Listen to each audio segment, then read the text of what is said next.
पायथनमध्ये कोड लिहिणं हे खरं तर एका टूलकिटचा वापर करण्यासारखंच आहे, ज्यात वेगवेगळ्या कामांसाठी वेगवेगळी साधनं आहेत. आज आपण हेच टूलकिट उघडून बघणार आहोत.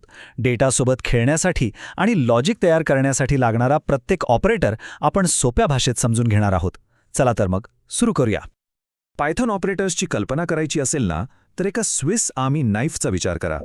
एकाच साधनात कितीतरी वेगवेगळी उपकरणं असतात. अगदी तसंच पायथन ऑपरेटर्स आपल्याला एकाच वेळी अनेक प्रकारची कामं करायला मदत करतात. या उदाहरणामुळे आपल्याला ऑपरेटर्सची खरी ताकद आणि लवचिकता समजून घ्यायला मदत होईल, ज्यामुळे आपला कोड जास्त प्रभावी बनतो. मग एक सरळ प्रश्न, एका स्विस आर्मी नाईफमध्ये आणि पायथनसारख्या प्रोग्रॅमिंग लँग्वेजमध्ये नक्की काय सारखं असू शकतं? विचार करा. दोन्हीमध्ये खास कामांसाठी बनवलेली शक्तिशाली साधनं आहेत, जी योग्य वेळी वापरली तर कोणतीही मोठी समस्या अगदी सोपी होऊन जाते. आणि त्या प्रश्नाचं उत्तर आहे हे टूल किट. पायथॉनचे ऑपरेटर्स हेच तर ते मूलभूत टूल्स आहेत, जे आपल्याला डेटा हँडल करण्यापासून ते मोठे ॲप्स बनवण्यापर्यंत सगळीकडे लागतात. या आपल्या विवेचनात आपण या टूल किटमधले 5 मुख्य भाग बघणार आहोत. हिशोबासाठी अरिथमॅटिक, तुलना करण्यासाठी कंपॅरिझन, अटी जोडण्यासाठी लॉजिकल, व्हॅल्यू स्टोअर करण्यासाठी असाइनमेंट आणि एकदम सूक्ष्म नियंत्रणासाठी बिटवाईज ऑपरेटर्स. चला, आपल्या टूलकिटमधल्या पहिल्या आणि सगळ्यात ओळखीच्या साधनांपासून सुरुवात करूया. अरिथमॅटिक ऑपरेटर्स म्हणजेच आपलं गणित करण्यासाठी लागणारी साधनं. हे ऑपरेटर्स म्हणजे आपल्या कोडचा पाया आहेत. कुठल्याही प्रकारच्या संख्यांवर काम करायचं असेल, मग ती साधी बेरीज असो किंवा एखादं किचकट कॅल्क्युलेशन, ही साधनं आपल्याला लागतातच. जणू काही हे आपल्या प्रोग्रॅमिंगचं कॅल्क्युलेटरच आहे.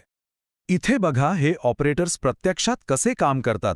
बेरीज, वजाबाकी, गुणाकार हे अगदी सरळ आहे, पण गंमत आहे भागाकारात. साधा भागाकार म्हणजे सिंगल स्लॅश वापरला तर आपल्याला दशांश म्हणजेच पॉइंटमध्ये उत्तर मिळतं, पण फ्लोर डिव्हिजन म्हणजे डबल स्लॅश वापरला तर तो दशांश भाग काढून टाकतो आणि फक्त पूर्ण संख्या देतो. आणि हा तिसरा मॉड्युलो म्हणजे पर्सेंट हा आपल्याला भागाकारानंतर उरलेली बाकी सांगतो. हे खूप उपयुक्त ठरतं खरंच. बरं, आता आपण पुढच्या प्रकारच्या साधनांबद्दल बोलूया. ही साधनं म्हणजे प्रश्न विचारण्यासाठी आणि त्या आधारे निर्णय घेण्यासाठी वापरली जातात. आपण यांना चौकशीची साधने म्हणू शकतो.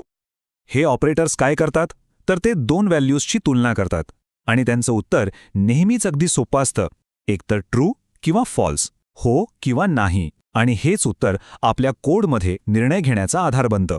जसं की ही संख्या त्या संख्येपेक्षा मोठी आहे का? उत्तर हो किंवा नाही मध्येच येईल. इथे आपण बघू शकतो की A ग्रेटर दॅन B हे फॉल्स आलंय, कारण साहजिकच 10 हे 20 पेक्षा मोठं नाही. आणि एक प्रो टिप लक्षात घ्या, आपण हे ऑपरेटर्स साखळीप्रमाणे एकत्र जोडू शकतो. याने आपला कोड जास्त सुटसुटीत आणि वाचायला सोपा होतो. आता आपण अशा साधनांबद्दल बोलूया जे अनेक वेगवेगळ्या तुलनांना एकत्र जोडण्यासाठी एखाद्या फेविकॉलसारखं काम करतात. हे आहेत आपले लॉजिकल ऑपरेटर्स. अँड, ऑर आणि नॉट ही 3 साधने आपल्याला जास्त गुंतागुंतीचे नियम बनवायला मदत करतात.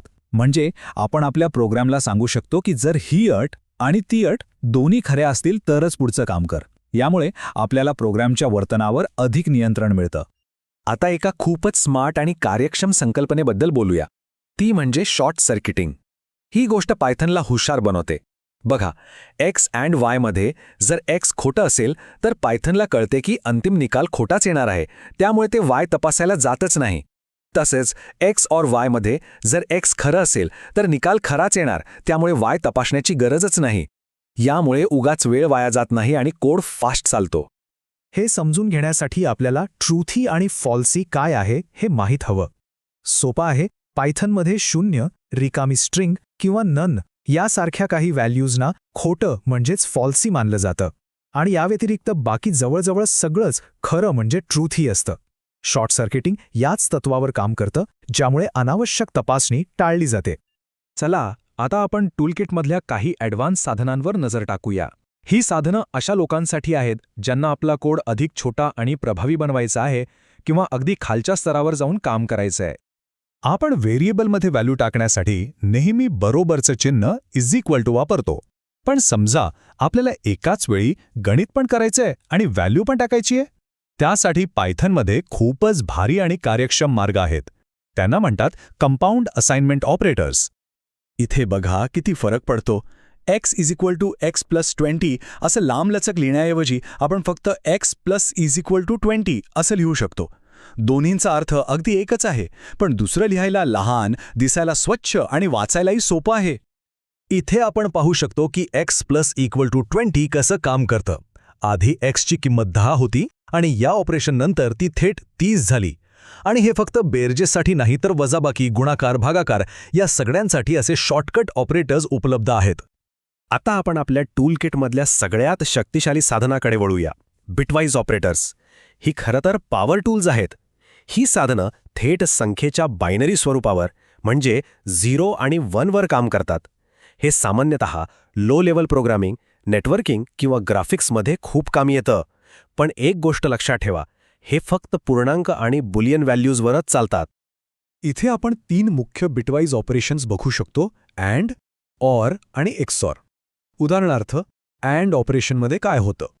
जेव्हा 2 संख्यांचे बिट्स एकाच जागी 1 असतील तेव्हाच निकालाचा बिट 1 होतो, नाहीतर तो 0 होतो. हे प्रत्येक बिटसाठी वेगळं केलं जातं. हे थोडं किचकट वाटू शकतं, पण संगणकाला अगदी मूळ स्तरावर सूचना देण्यासाठी याचा वापर होतो. आणि आता एक स्पेशल टूल, टर्नरी ऑपरेटर. समजा आपल्याला एक छोटीशी इफ एल्स अट लिखायची आहे, तर त्यासाठी 3-4 ओळी लिहिण्याऐवजी हे ऑपरेटर वापरून आपण ते एकाच ओळीत अगदी सुंदर आणि सुटसुटीतपणे लिहू शकतो. तर आपण पायथन ऑपरेटर्सच्या या संपूर्ण टूल किटमधून एक प्रवास केला आहे. साध्या गणितापासून ते अगदी बिट लेव्हलच्या नियंत्रणापर्यंत आपण प्रत्येक साधन कसं वापरायचं ते पाहिलं. चला आता या सगळ्याचा एकदा आढावा घेऊया. या सगळ्या विवेचनाचा सारांश या 5 शब्दांमध्ये आहे: गणना करा, तुलना करा, जोडा, नियुक्त करा आणि हाताळा. साध्या कॅल्क्युलेशनपासून ते अगदी अचूक बिट मॅनिप्युलेशनपर्यंत हीच ती साधनं आहेत जी कोणताही प्रोग्रामिंग लॉजिक तयार करण्याचा पाया आहेत. आणि या साधनांवर प्रभुत्व मिळवणं म्हणजे काहीही तयार करण्याची क्षमता मिळवणं. आता हे शक्तिशाली टूलकिट आपल्या माहितीचं झालं आहे. प्रश्न हा आहे की ही साधनं वापरून आपण काय बनवणार आहोत? शक्यतांना कोणतीही मर्यादा नाही. त्यामुळे प्रयोग करा, नवीन गोष्टी तयार करा आणि सतत शिकत राहा.